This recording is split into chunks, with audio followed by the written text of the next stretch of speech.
Hi, I'm Jessica from Jessica Wanders, and this is another video in my canning series where I'm trying to create a collection of my favorite canning recipes. Today, I am going to be doing summer squash pickles, which I love and have used in a couple of recipes in my pantry challenge, I think, and maybe in cooking up my cans as well. I hope you enjoy the video. If you do, give it a thumbs up. You can subscribe to see more videos from me. I will post a link to the entire canning playlist up here if you want to watch all of my favorite canning recipes. Let's check out summer squash pickles.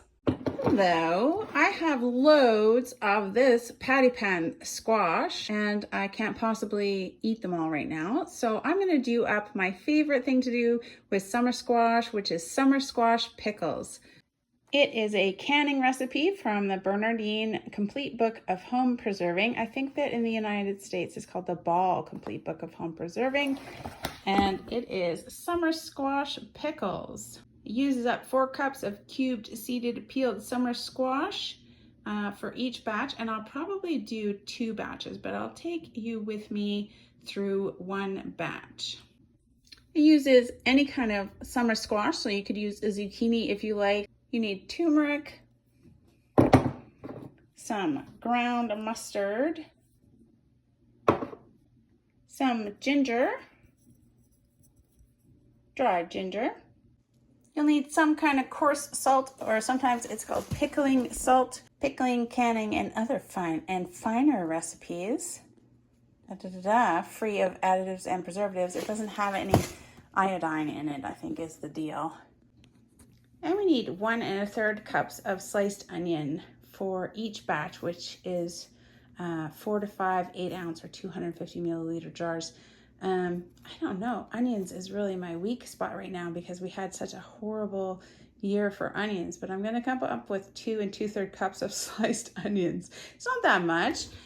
I'm gonna use my pantry onions that look horrible first. And of course, we're gonna need some vinegar.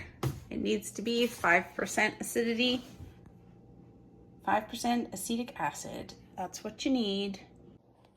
And for this recipe, a fair amount of sugar as well. That's what makes it yummy. I did a bunch of research, and for the first time, I am going to try my canner as a steam canner, which is what it's supposed to be because it's got this little gauge on the top. So we're going to follow the instructions for the first time ever. I've just been using it as a very nice water bath canner. Steam and water bath, canning differences. You guys can read this. You can just pause and read if you'd like to. But this is what we're going to do. We're going to try it with the steam canning option. Right? Yeah, this is the indicator knob. Let's look at it. Here it is. It's a really great little indicator knob for when you start your time. My altitude is actually 2,800 and something feet. It says here the indicator measures the temperature of the steam inside the canner. And it says to do this testing the temperature indicator using 4 1-quart jars filled with water, and you go through this entire process so that you know exactly when to start your time for the steam canner option. So with my rack flipped upside down, we're going to fill the pot with 3 quarts of water.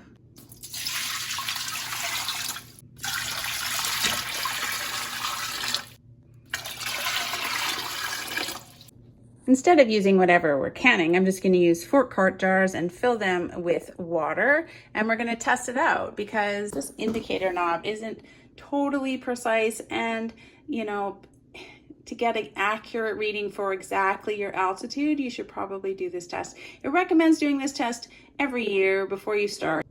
I'm going to fill these jars. Now, of course, in a normal canning situation, you would be, filling your jars with like hot jars with hot contents, but I'm just trying to fill this canner, and then we'll bring it all up to temperature at the same time. Checking your steam canner will be definitely worth it, I think, because it is so much faster than water bath canning.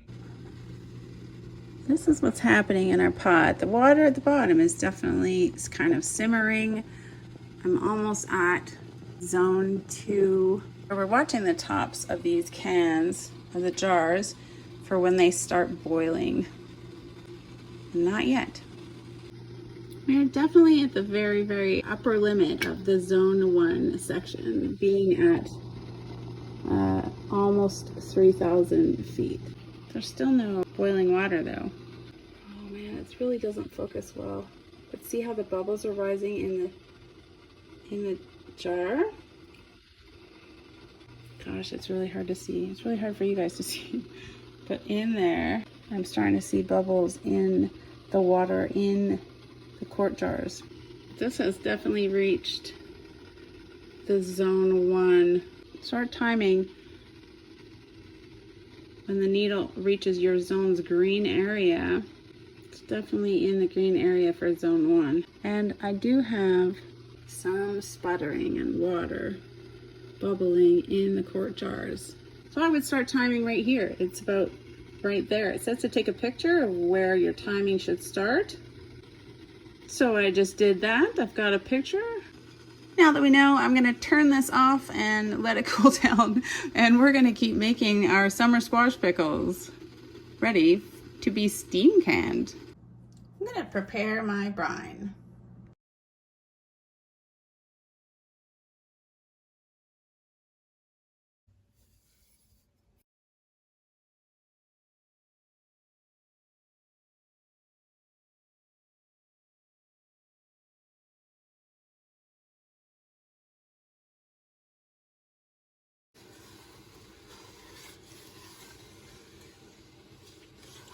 I'm gonna start chopping all my veggies.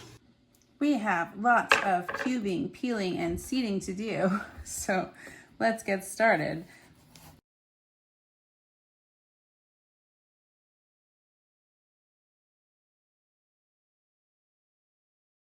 It looks like a lot. I'm gonna take all these seeds out with a spoon. And after that happens, there can be not a lot left of your wonderful summer squash.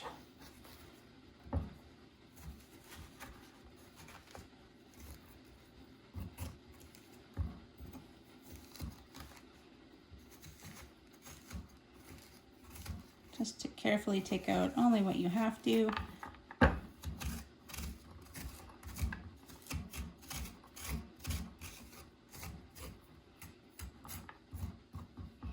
Seeded. Then we gotta get this skin off.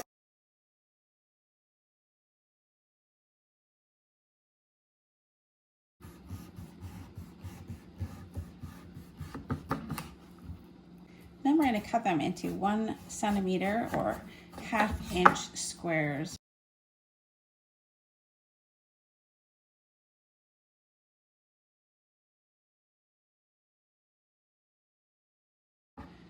Obviously, nature doesn't always present itself in 1 centimeter squares, so I can do a little guessworking.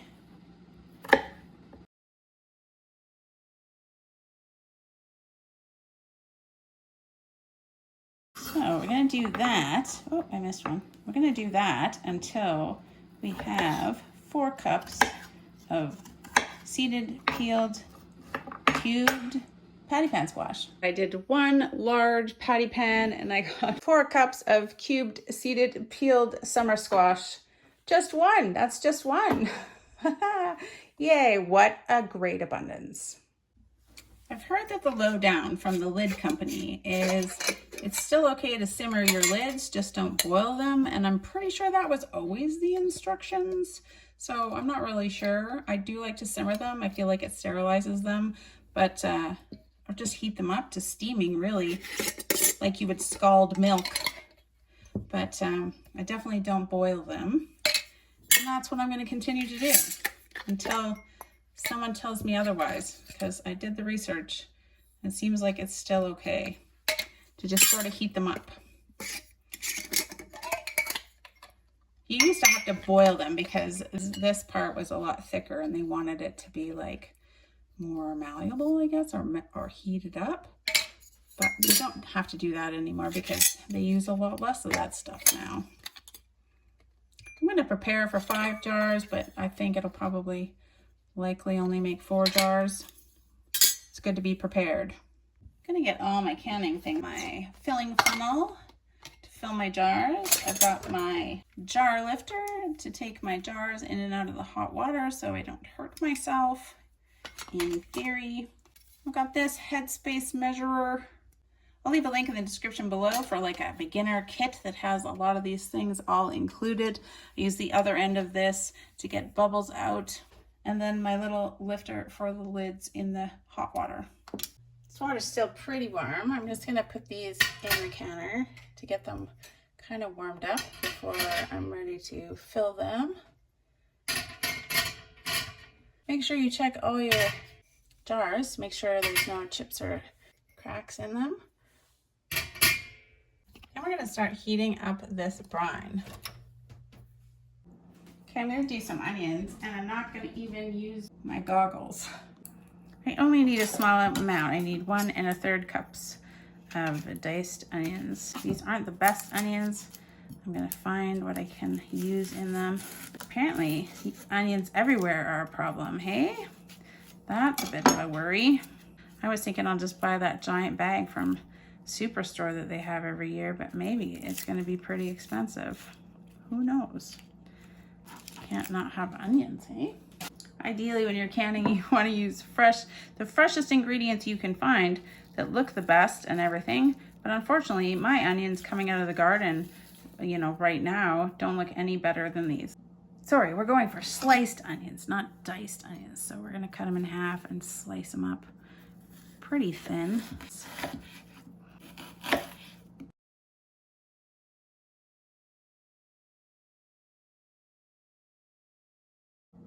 I'm gonna have to look into whether it's okay to replace my onions with leeks, because I sure have a ton of leeks and I have a ton of green onions.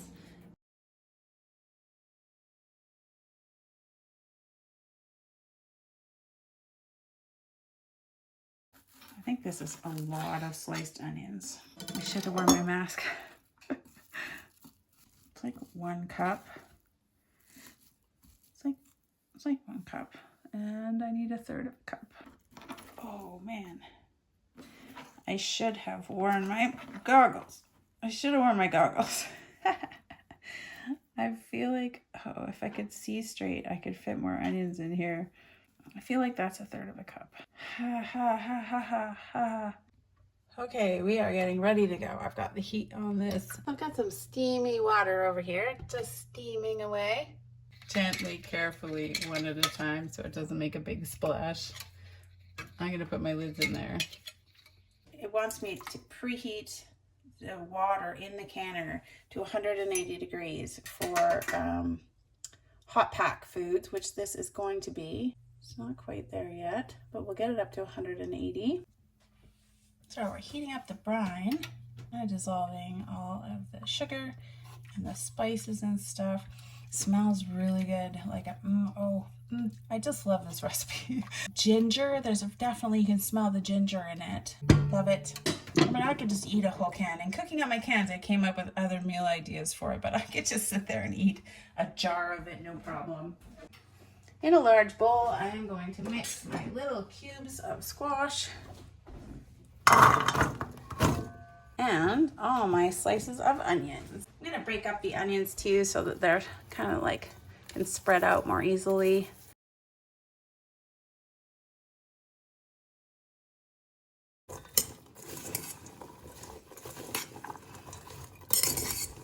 So we're gonna add our squash and onion mixture. Oh, all of it. Mix that up. Just gonna bring it back to a boil and then simmer it for 10 minutes.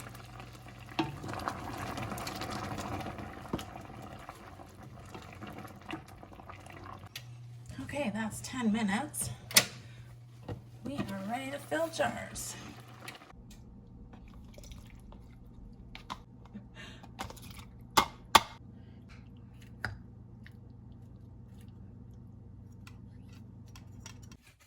just wipe the rim with the hot water. The jars are still hot. Oh, geez, that's hot. It's good. The jars are still hot. So I'll wipe the rim. Got my lids just kind of warming. And then we've got our rings, which we're going to tighten fingertip tight.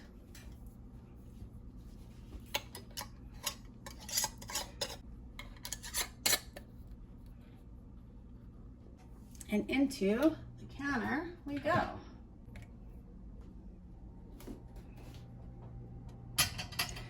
Be careful around the steam counter. The steam is very hot and steam can really burn you.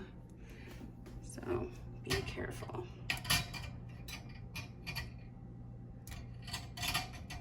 We'll do 2 more and see if we can get 3 out of it. So we're definitely okay. I mean, there's a little bit left in the pot, but not very much. 1/2 inch headspace. There's only this much left in the bowl, so it's not going to make another whole jar, but it was enough brine, and that's nice because sometimes it happens that you do a recipe and it's just not quite enough. I've debubbled them. Now we're going to wipe them.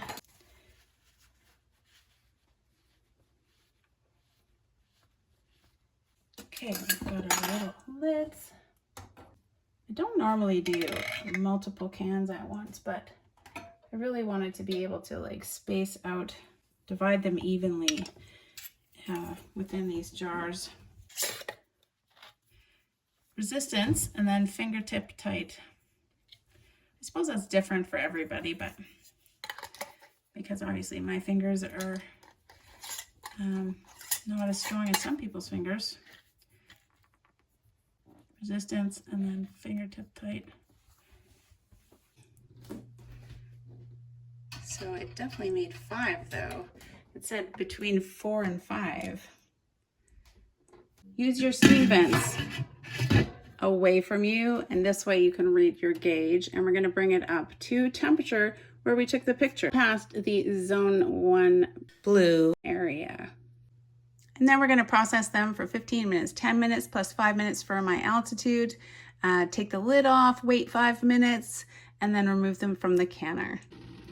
So that's about where everything started bubbling on my test today. So that's where I'm going to start timing all the time now. And we're going to adjust the temperature so it just stays there. The last time it was like 2.5. Which is weird. That's the same adjustment for my pressure canner. Interesting. Just to keep that in the same place. I'll tell you what though, it did come up to temperature really, really fast, like much faster than a water bath canner full load of water would have, because that takes a long time to heat that stuff up. Now we take the lid off. First we turn the burner off. Watch out for the steam coming out of these venti things, and then we'll take the lid off. Make sure that when you take the lids off, you kind of open it away from yourself so that the steam goes that way and you don't get burned. I already heard one pop. Oh, popped right away. Hey, I caught it on tape. Caught it on video too. They're definitely bubbling inside the jars too, so that is encouraging. I don't know if you can see, I'm using a really not as good camera. 3, 4, wow, this never happens. Never happens that they all pop when I'm filming. That's exciting. You can just take 2. It's really great. It really stops boiling really fast too. Okay, 3, we're gonna let it sit for 5 minutes. Okay, I heard a couple of them pop. Maybe not that one. These ones. And my second batch.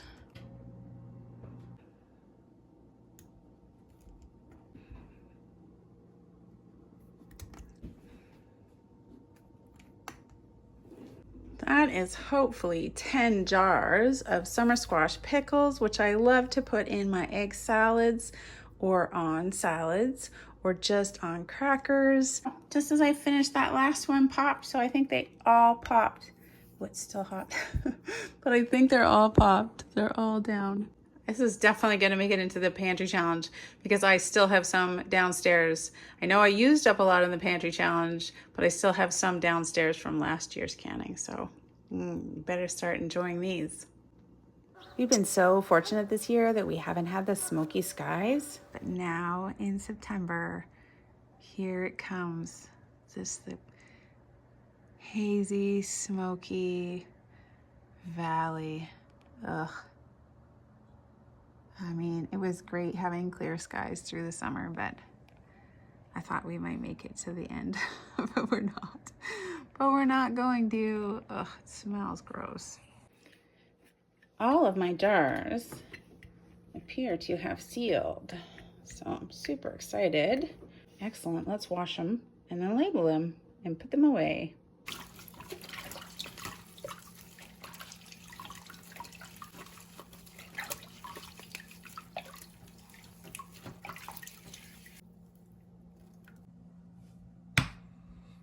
All washed.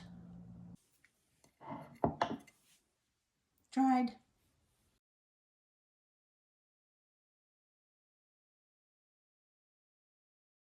So that is all of my summer squash pickles for 2022. Didn't use very many summer squashes, I think just a couple, but I've got a fair amount of summer squash pickles to use for the year. Nice. I like to leave them for a little while on the shelf before we open them up, probably at maybe Christmas. There'll probably be some in next year's pantry challenge because I still have some, I think, from 2020 that I need to use up in the pantry. If you enjoyed the video, don't forget to give it a thumbs up. You can click my face to subscribe to see more videos from me. I'll leave a link to the entire canning playlist where I'm trying to make a collection of all of my favorite canning videos, canning recipes up here, and then also anything else that I think you might be interested in. Thank you so much for being here watching my summer squash pickles canning video. I'll see you guys next time.